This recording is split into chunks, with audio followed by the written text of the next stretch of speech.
You've probably heard this one since childhood. Work hard and you'll be rich. Nice story. Unfortunately, if hard work automatically made you wealthy, every construction worker and nurse would own a yacht by now. Most people spend their lives believing that the only way to earn more is to work more. Longer hours, extra shifts, side hustles. The grind never ends. It's like trying to fill a leaking bucket by pouring faster. The harder you work, the more the money slips away. Our culture glorifies the hustle. If you're not waking up at 4 a.m. with motivational music blasting, apparently you're not serious about success. But J.L. Collins, author of The Simple Path to Wealth, flips that idea on its head. He says the real path to wealth is lazy. Not careless lazy, smart lazy. Let's be honest. The work harder hunt formula feels safe because it gives instant results. You trade time for cash, you see the reward on payday, and you repeat. But it's a trap. It's like a treadmill. You're sweating, moving, but not actually getting anywhere. And even when you earn more, something strange happens. You spend more. That's lifestyle inflation, also known as I deserve it syndrome. You get a raise and suddenly your old car feels embarrassing, your phone looks outdated and your apartment feels too small. The pay goes up, but so do the bills. Poof, wealth gone. Here's the punchline. A bigger paycheck doesn't make you rich. It just gives your spending better taste. And eventually, the hustle starts to hurt. Working 60-hour weeks might impress your boss, but it drains your energy, your creativity, and your time, the very things you need to build something lasting. You can't plan for your future when you're too exhausted to look past Friday. J.L. Collins calls this the endless work cycle. You work to earn to spend, and spend to recover from working. Rinse, repeat, retire tired. It's the financial version of running on caffeine fumes. You're awake, but not really living. So what's the alternative? Collins' answer is simple. Stop working for money and start making money work for you. Here's the difference. When you work for money, your income is linear. It rises only when you add more effort. When your money works for you, the growth is exponential. Every invested dollar becomes a tiny employee that never sleeps, never complains, and doesn't need coffee breaks. Over time, those little workers multiply. One day, they're earning more than you ever could from a paycheck. That's how real wealth is built. Quietly, automatically, and yes, lazily. But the psychology gets tricky. Doing something, anything, feels better than waiting. You put money into a fund, close your laptop, and that's it. No adrenaline, no charts, no trading drama. Boring. Yet that boredom is where the magic happens. Every dollar you invest is like planting a tree. Then, years later, it gives shade and fruit while you're lounging in a hammock. That's compounding. Nature's way of saying, thanks for chilling. Still, most people can't resist tinkering. They chase every trend, panic sell during dips, and brag about meme stocks that crash a week later. It's financial ADHD. The lazy investor, as Collins describes, does the opposite. Automate, ignore, and let time do its job. So the next time someone says, I'm grinding till I make it, smile and think, I'd rather my money do the grinding. Because here's the truth. Hard work is honorable, but ownership is powerful. You can't outwork the limits of time, but you can build systems that free it. True wealth isn't about clocking more hours. It's about buying back your hours. Earn more, spend less. Every lazy wealth plan starts with something so simple that most people roll their eyes when they hear it. Spend less than you earn. It sounds obvious, like drink water or get some sleep. But it's the one rule most people quietly break every single month. Think about it. We live in a world that practically begs us to spend. Ads follow us everywhere, from billboards to phone screens. The moment you earn more, someone shows up trying to help you spend it. Banks, brands, even friends. You get a raise and suddenly your old phone looks prehistoric and your car feels due for an upgrade. J.L. Collins calls this the great illusion of success. The more you make, the more you think you can afford. But the truth is, wealth isn't about what you earn, it's about what you keep. If you make $100,000 a year but spend $99,000, you're one bad month away from panic. But if you make $50,000 and spend $35,000, you're on your way to freedom. The number that matters isn't your income, it's your savings rate. That's the fuel for your wealth building engine. Here's a funny way to look at it. Saving money is like dieting. Everyone knows what to do, eat less, move more, but the doing is the hard part. The temptation is everywhere and progress feels slow. But once you start seeing results, it gets addictive. So how do you do it without feeling deprived? J.L. Collins keeps it simple. Cut the fat, not the joy. You don't need to live on instant noodles or cancel every coffee. Just focus on value. Spend deliberately on what truly matters and cut ruthlessly on what doesn't. If it doesn't add happiness, growth, or peace, it's probably a leak. Now let's flip to the other side of the equation. Earning more. Earning more isn't about burning yourself out. It's about increasing the value you create. Lazy wealth isn't anti-work, it's smart work. You can build skills that command higher pay, Start side projects that earn while you sleep, or automate parts of your income so you don't have to constantly chase it.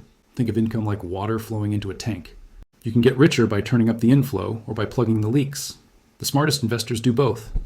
J.L. Collins likes to say, "You can't invest what you don't save." That's the heart of the lazy wealth philosophy. The goal isn't to make more for the sake of more. It's to create a gap between earning and spending. That gap is your freedom fund. Every dollar left over isn't just money. It's time, independence, and future peace of mind. Let's do a quick thought experiment. Imagine you start saving just $10 a day, less than the cost of a takeout meal. That's $300 a month. If you invest it in a simple index fund averaging 7% a year, in 30 years it grows to over $340,000. That's the power of small habits multiplied by time. You don't have to be rich to start, you just have to start. And here's a secret.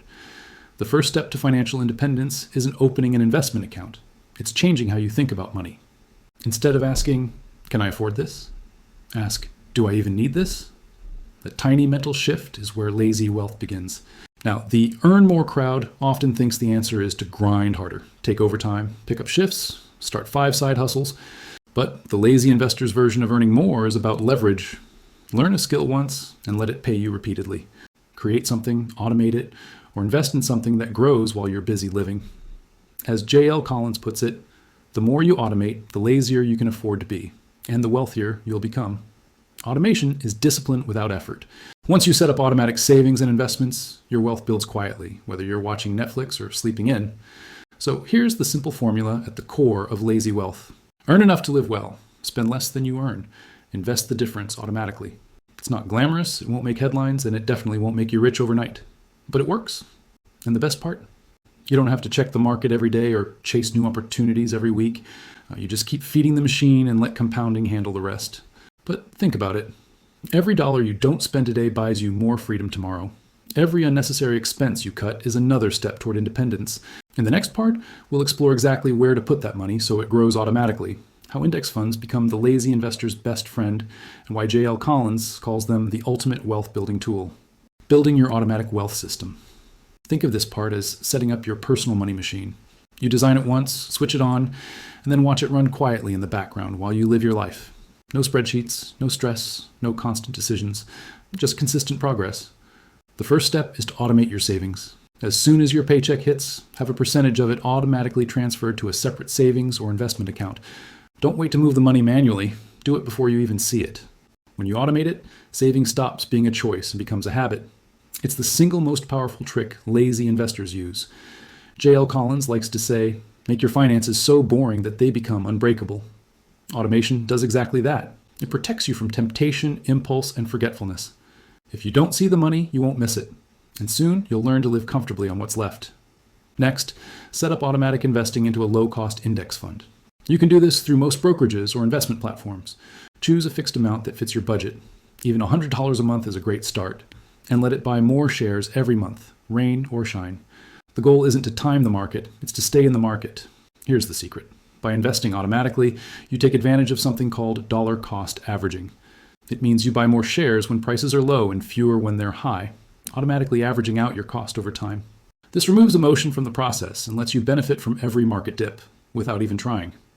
Step 3 is to keep your money in the right places. If your country offers tax-advantaged accounts, like IRAs, 401ks, or pension funds, use them. They let your investments grow tax-free or tax-deferred, which can make a massive difference over the years. Think of them as fertilizer for your wealth, invisible but powerful.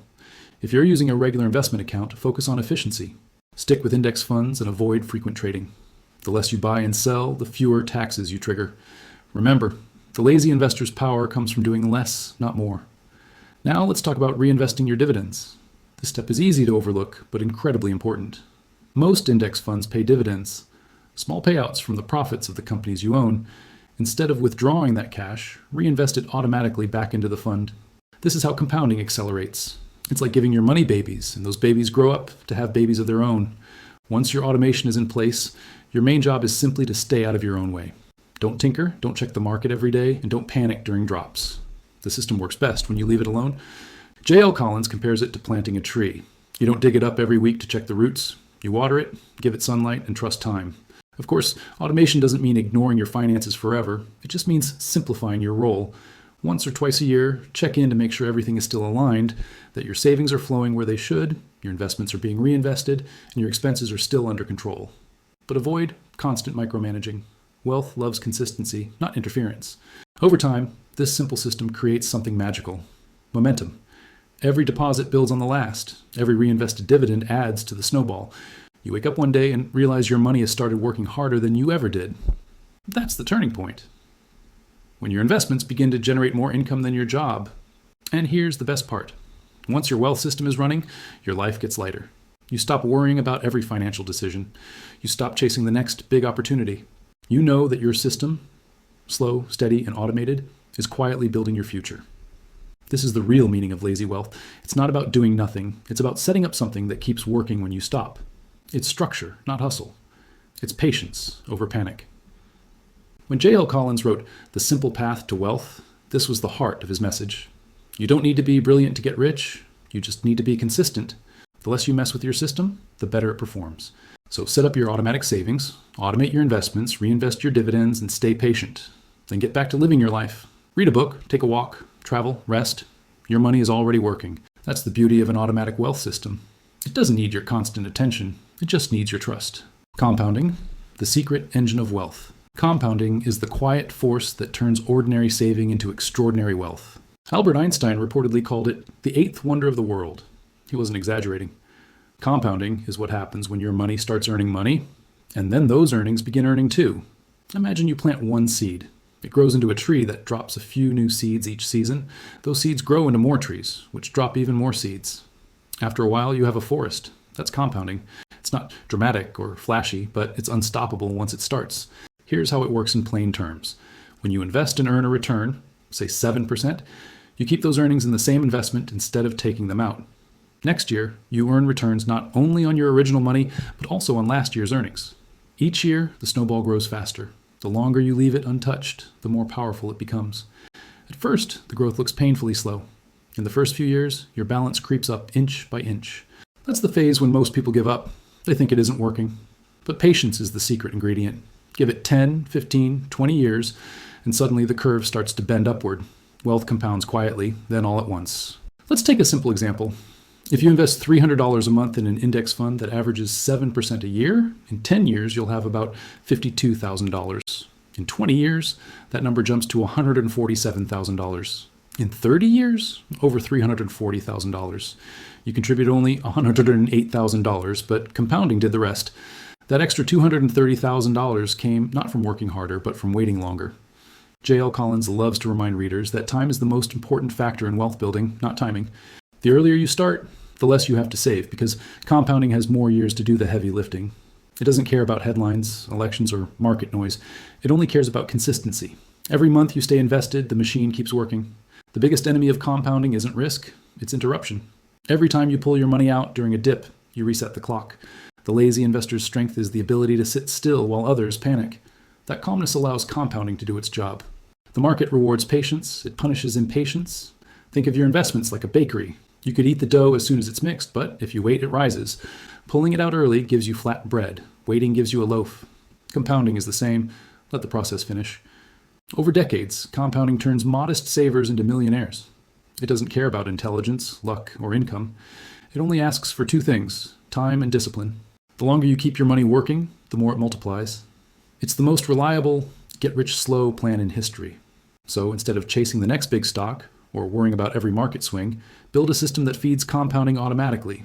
Your monthly investments, your reinvested dividends, your calm. Then step back. Let time and patience build the fortune that hustle never could. That's the secret engine of wealth. Quiet, patient, and unstoppable once it starts. Wealth doesn't come from constant hustle or perfect timing. It comes from simple habits done consistently over time. Earn more than you spend, invest automatically, stay patient, and let compounding do the rest. The path to freedom isn't fast, but it's certain. Start today, stay steady, and your future self will thank you.